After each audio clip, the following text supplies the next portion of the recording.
Right. Next question. I'm just going to ask about. It's from Mike Long from Bolt from the Blue. He wants to know about what you think about safe standing. Something like Dortmund, they have rail seats there, and I think Robbie has some personal experience of this. Knowledge.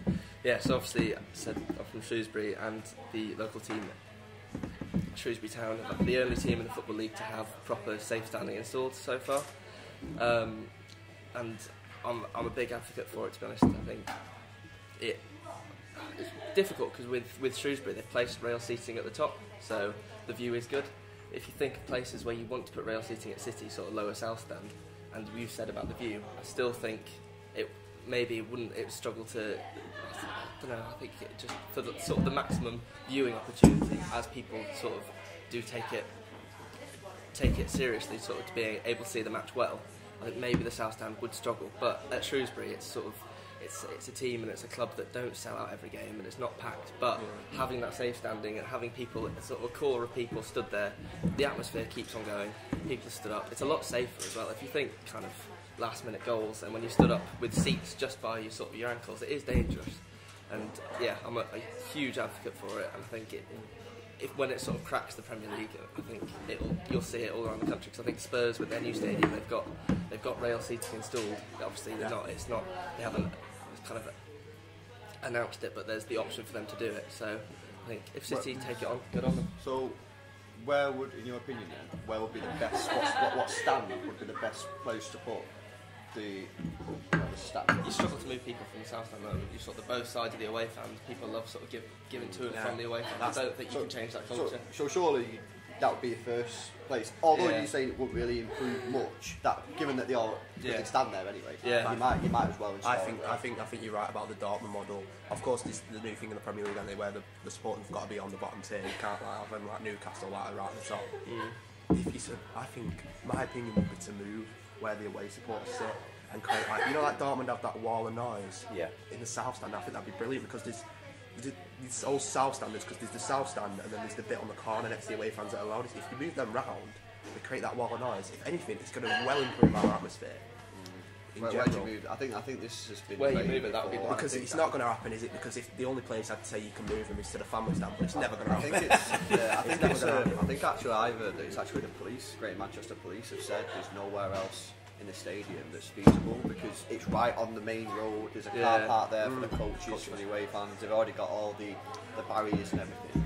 I don't actually think there's anywhere else. And I think one of the other issues is especially with the ticket prices, if we're going to talk money, if you move them to let's say a more expensive part of the ground, City are going to lose money because they're getting 30 quid a ticket instead of 50 or 60 quid a ticket.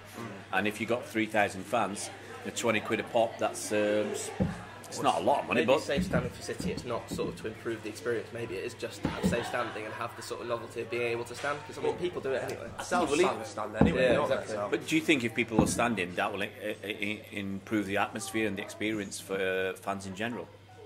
Potentially, because you surely can fit more fans in it. Yeah, standing.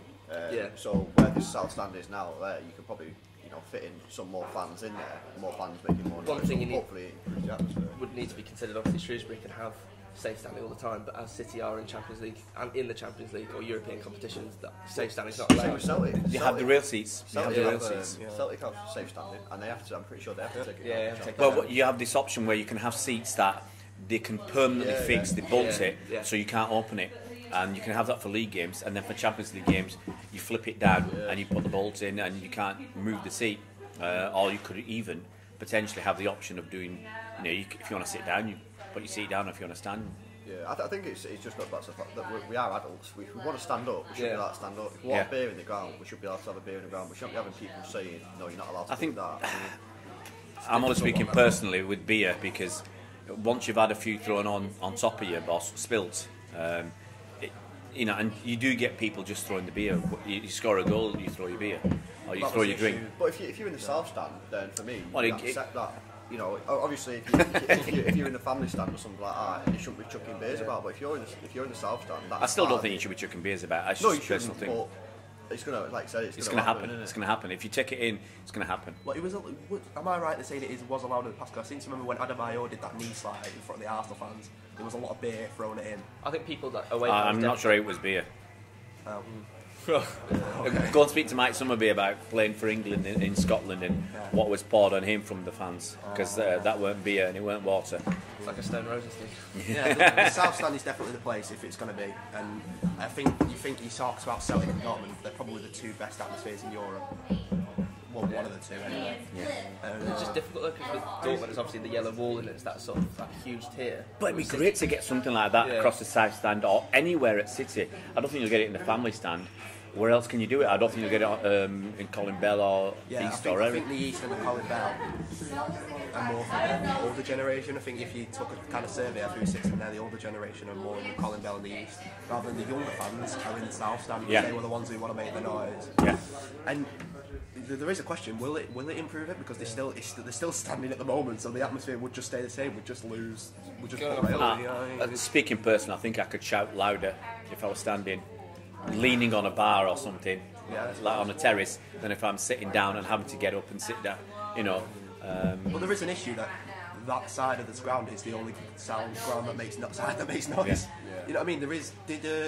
It might have been Manuel Pellegrini, it might have been Pep that changed the way that we kick, so we kick towards them in the second half because that's the way the noise is, and that's what he wants them to get behind him. And you know, he's constantly coming out of the press, and I think it links back to the relationship between Pep and the fans, and going, come on, we need you there, we need your support, especially in these big Champions League games.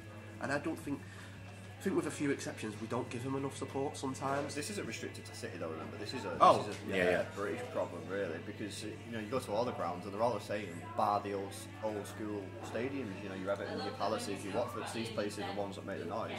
You go anywhere with an arena, Emirates is exactly the same. Emirates. You're not a fan, you're a spectator of a club, and you're there to simply watch the football. And I would say this as well, sometimes it's hard to make noise watching Pep Guardiola's football teams because you've got to concentrate. You never have to do this under Mancini. You never have to do it. You just watch the game, cheer it on. But with Pep Guardiola, there's so much going on. You've got to watch the football. You can't be singing songs, but that's another story. I think Lacazette said in the press this week that he misses France because he says that the atmosphere is completely different. He says that in England they're spectators, and it's kind of especially, I suppose, if you play at the Emirates week in, week out, it is like that. But I think this brings up a huge new problem, but kind of with the atmosphere at City, and we talk about the match day experience. Sometimes you sort of compare if you go and watch in the Championship, and if you go and watch sort of maybe it's smaller clubs in the city that make a good noise, but you go and come to watch City sometimes, and it's sometimes kind of underwhelming, and sometimes it's kind of there's something there that's missing. And I think I've heard people sort of complain about the sort of like the acoustics of the ground, because obviously you have the sort of the expansion, which brings a lot of noise, but you can't really hear that from the South Stand there. And then you've got the sort of fans that either side of the away fans, it's kind of, there's not really like a sort of a unity or a harmony. Sometimes a lot of sections of the ground are singing different songs, I found. Or out of tune with each other. That's what I've noticed. Guys, I'm going to have to wrap it up. Time's killed us today, but it's been fantastic with Harry, Robbie and Lewis to get the names right eventually. It took me 2 hours, but it's been great. I hope we can do it again sometime. Cool.